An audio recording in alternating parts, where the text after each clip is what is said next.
بسم اللہ الرحمن الرحیم۔ السلام علیکم ورحمۃ اللہ وبرکاتہ۔ رسول اللہ صلی اللہ علیہ وآلہ وسلم نے ہمیں جنت اور جہنم کے بارے میں کیا بتایا تھا؟ رسول اللہ صلی اللہ علیہ وآلہ وسلم نے فرمایا، قیامت کے دن اہل دنیا میں سب سے زیادہ نعمتوں کے مالک جہنم کے ایک مستحق کو لایا جائے گا اور اسے آگ میں ایک ڈبکی دی جائے گی۔ پھر کہا جائے گا، آدم کے بیٹے، کیا تو نے کبھی کوئی بھلائی دیکھی؟ کیا تمہیں کبھی کوئی نعمت چھو کر گزری؟ تو وہ کہے گا، اے پروردگار، اللہ کی قسم کبھی نہیں۔ یعنی وہ انسان جو دنیا کی آسائشوں میں کھو کر اللہ کو بھول گیا اور جس نے اللہ کی بے شمار نعمتوں کے باوجود بھی ناشکری کی، گناہ کیے، اللہ کی نافرمانی کی۔ دنیا کی اتنی عیش و عشرت والی زندگی گزارنے کے بعد جب اللہ تعالیٰ اس انسان کو جہنم میں ایک ڈبکی دے گا تو اس انسان کو وہ ہر آسائش، ہر خوشی، ہر راحت بھول جائے گی جو اس نے دنیا میں دیکھی تھی۔ اس کا دل خوفزدہ ہو جائے گا، اس کا دل غم زدہ ہو جائے گا، اسے یوں محسوس ہوگا جیسے اس پر کبھی اچھا وقت آیا ہی نہ ہو۔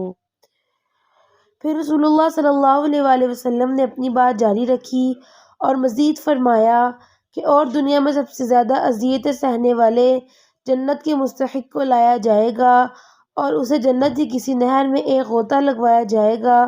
پھر اس سے پوچھا جائے گا کہ آدم کے بیٹے، کیا تم نے کبھی کوئی تکلیف دیکھی؟ کیا کوئی تنگی تمہیں چھو کر گزری؟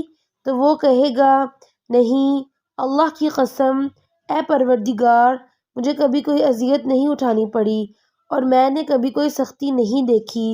یعنی دوسری طرف اللہ تعالیٰ اس انسان کو لائیں گے جس کی اس دنیا کی ساری زندگی آزمائشوں میں گزری، جس نے حیات کے ہر لمحے میں اذیت دیکھی، جو ہمیشہ تکلیف میں رہا ہو، جو ہمیشہ تڑپتا رہا، اور پھر اللہ تعالیٰ اسے جنت کی نہر میں ڈبکی دیں گے اور اس ایک ڈبکی سے اسے ہر وہ خوفناک منظر اور ہر وہ دردناک یاد بھول جائے گی جو اس نے دنیا میں دیکھی تھی۔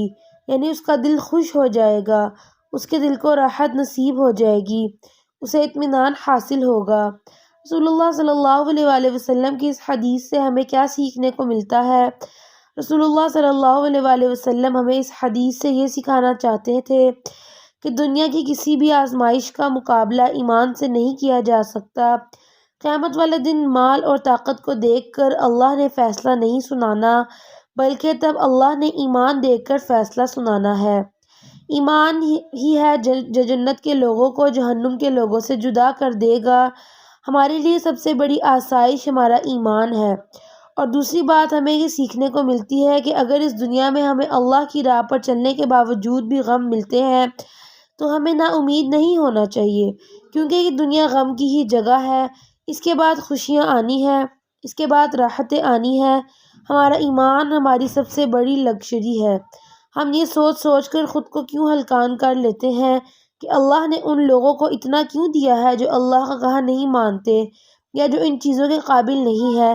یہ سب تو فانی ہے، یہ نفس پرستی والی زندگی، یہ عیش و آرام والا بستر، یہ سب کچھ تو عارضی ہے۔ ہمارے پاس جو کچھ بھی اس دنیا میں موجود ہے اس سب نے فنا ہو جانا ہے، اس لیے ہم کیوں فکر مند ہیں ان عارضی چیزوں کے لیے۔ آپ اس جنت کا سوچیں جس جنت کی نہر میں ایک ڈبکی لگانے سے انسان کی یادداشت میں محفوظ سبھی غم مٹ جائیں گے۔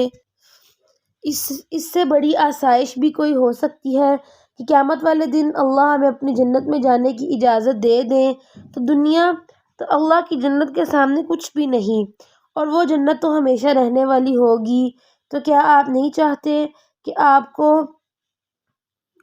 کو بھی اللہ اپنی جنت کی نہر میں ڈبکی دے؟ اگر آپ ایسا چاہتے ہیں تو بس اپنے ایمان پر کام کریں۔ ہمیں اس دنیا میں دوستیاں کرنے، گپے لڑانے اور انجوائے کرنے کے لیے نہیں بھیجا گیا، ہمیں اس دنیا میں اپنے ایمان پر کام کرنے کے لیے بھیجا گیا ہے۔